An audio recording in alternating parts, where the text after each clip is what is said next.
All right. So happy to be here and see two of my wonderful friends, Rochelle Rao and Rochelle Rao Sequeira and Sheralyn, Pastor Sheralyn Acheson. So awesome. Thank you guys for coming online.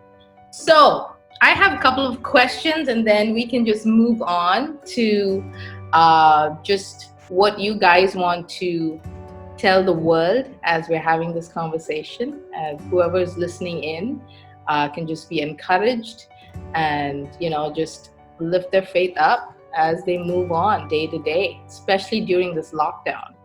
So we'll start off with some questions that I thought would be kind of fun with your favorites. There might be a few that I already know about, Sherilyn, but Rochelle, this is for you. Are you ready? Okay, for both of you, okay? What is your favorite word in the world? Like your favorite, like when you hear this word, it's like, oh. That is an interesting question. My favorite. That is very interesting. Supercalifragilisticexpialidocious. That's the longest favorite word. I would have to say my favorite word is bedtime. Yeah, my favorite word would be somewhere between sleep and coffee. Yes. That's awesome. Favorite smell?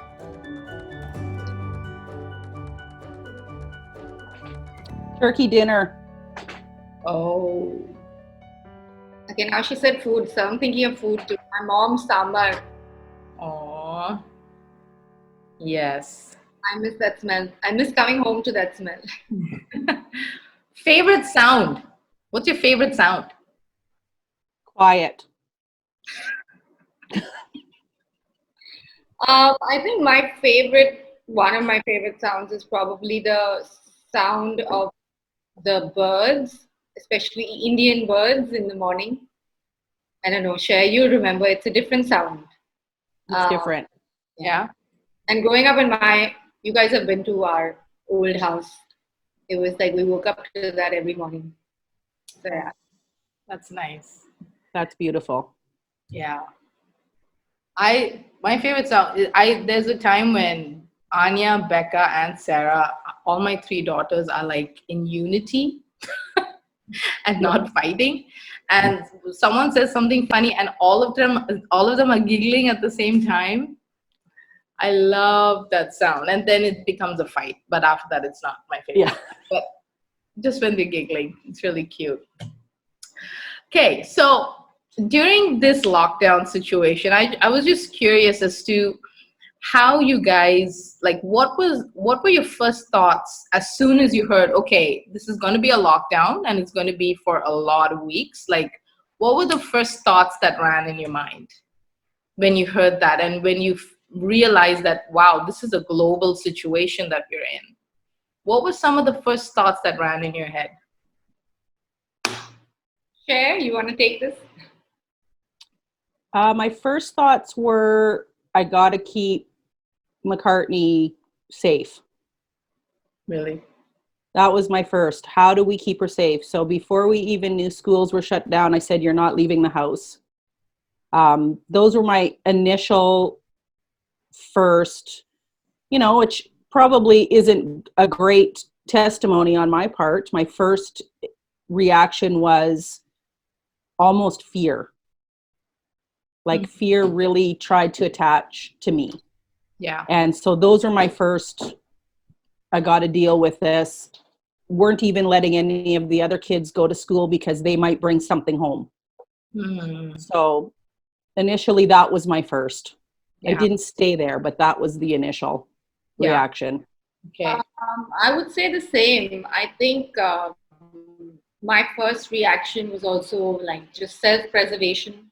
I think Keith and I, we had a bit of an advanced idea of what was coming because we had friends in Europe and they were all telling us what was happening, and we were traveling just before the lockdown.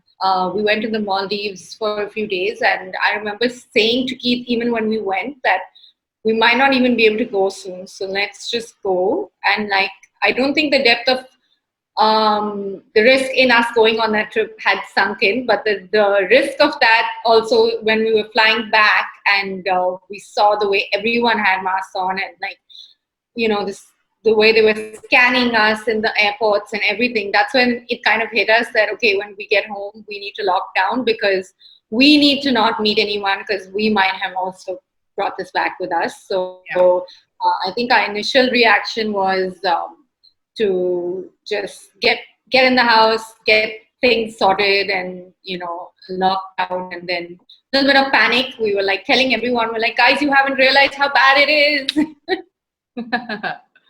Yeah.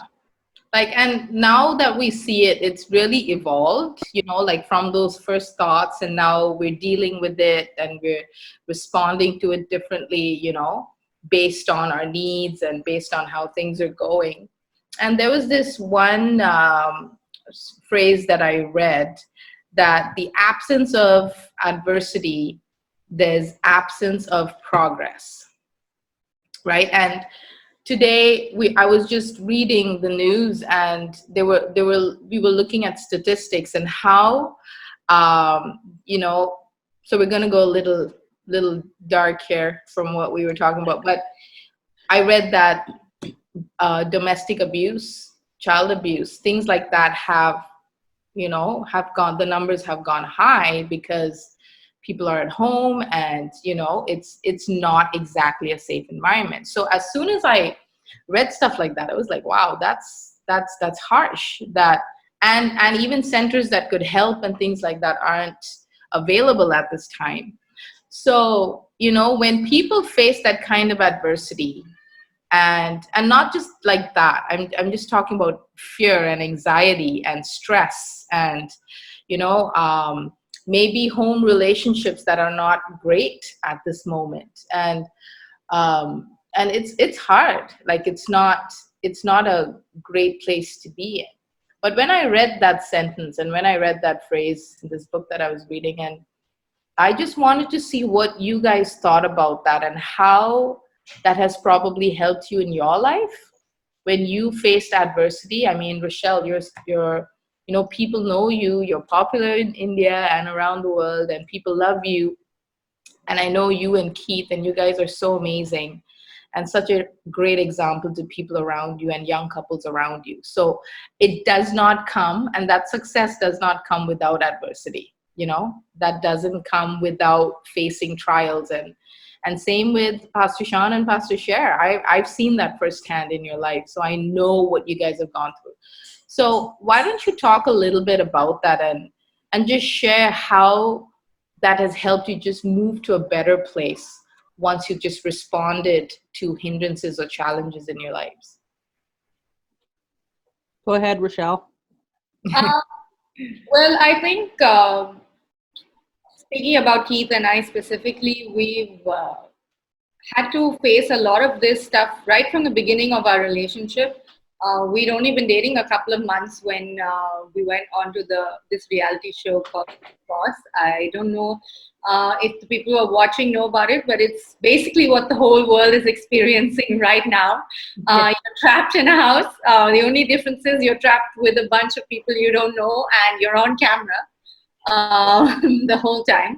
But it was really incredible because we knew each other from church, so we knew that we had similar principles and we had similar faith before we went into the house. And pretty much the only decision that we took was that we would make sure that we didn't disrespect each other, through the journey. Even if we decided that we didn't want to be together at the end of it, that we would still do that respectfully. And that was all that we kind of had to go on.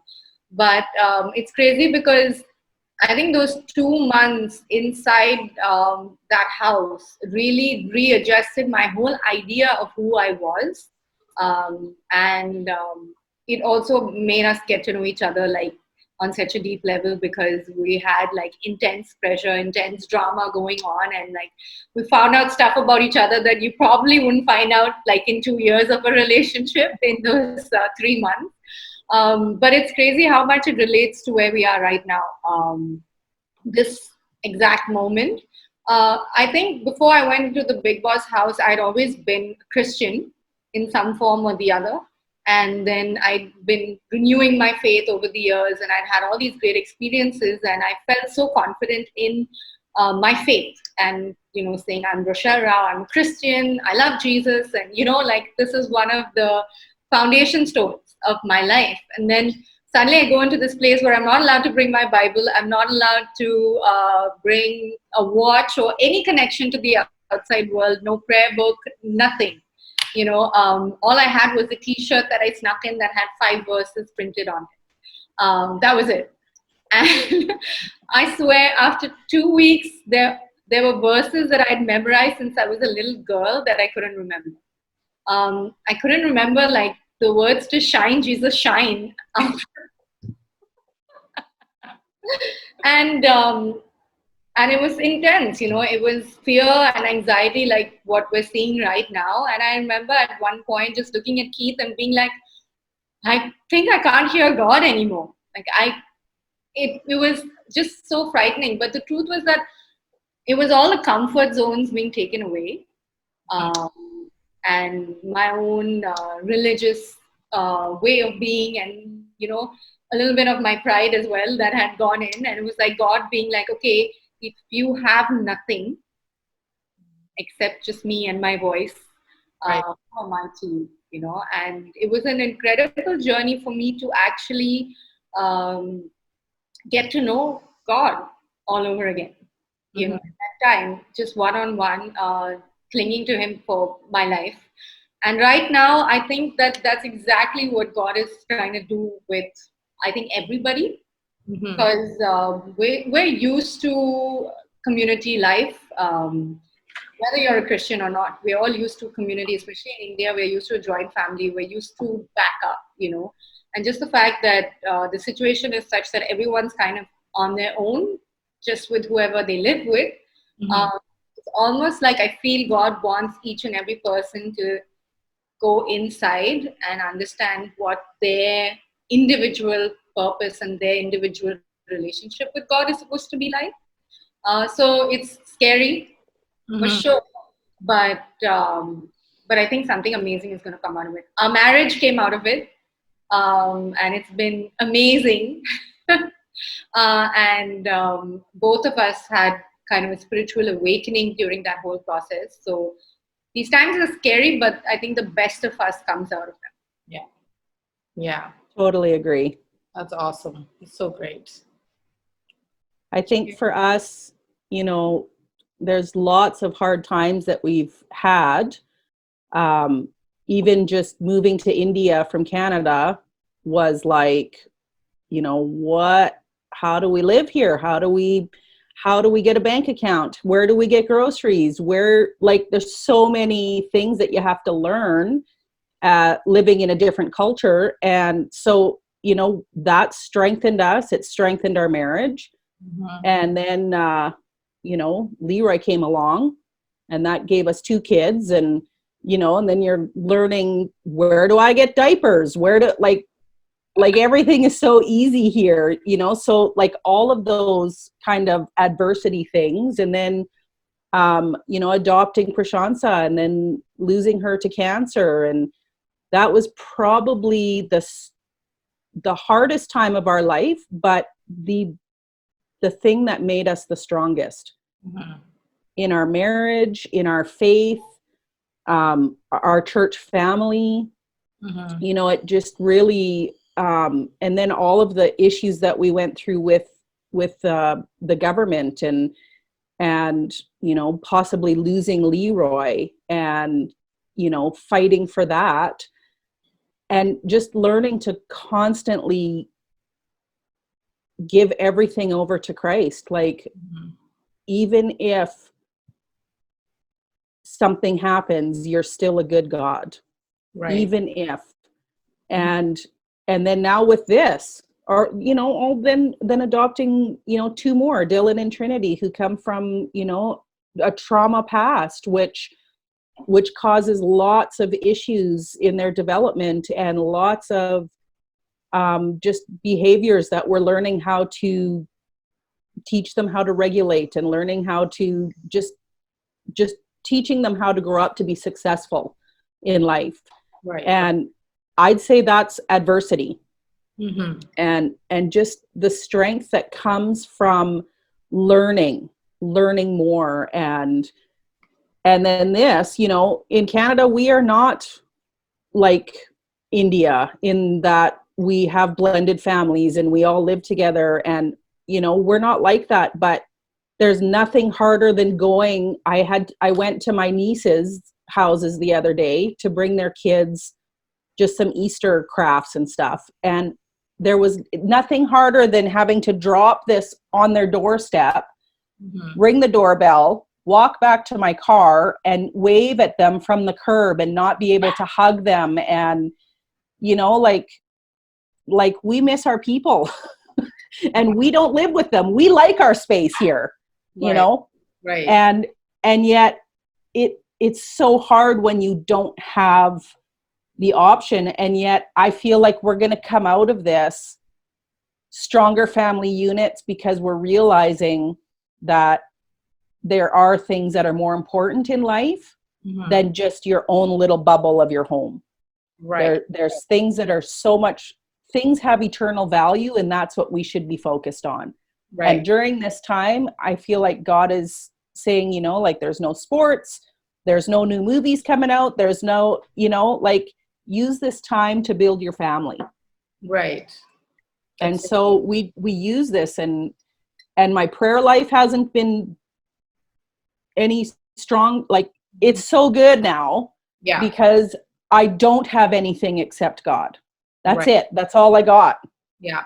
So I gotta lean on that. And man, the things that come out of times of adversity, the strength that comes from it, and the relationships that are built stronger because of it.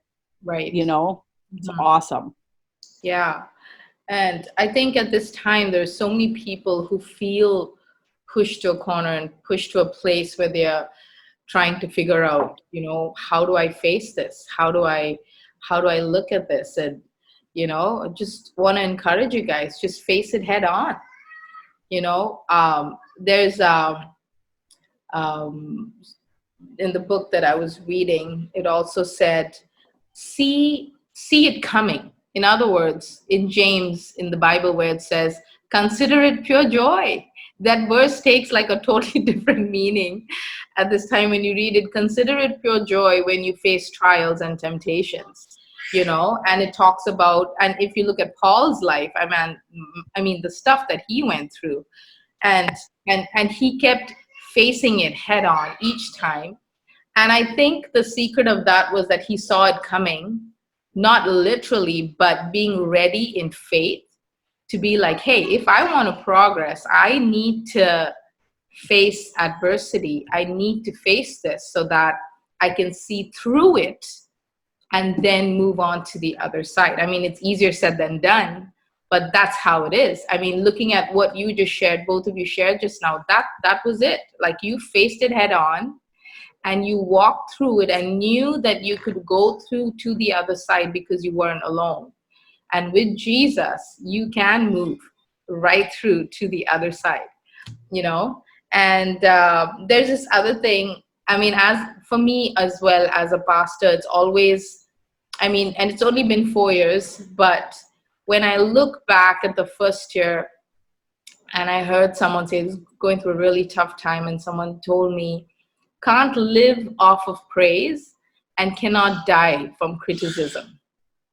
And sometimes we're either on this or the other. And I remember if people praised me and I was so happy, wow, good job, Roshni, like you did so well.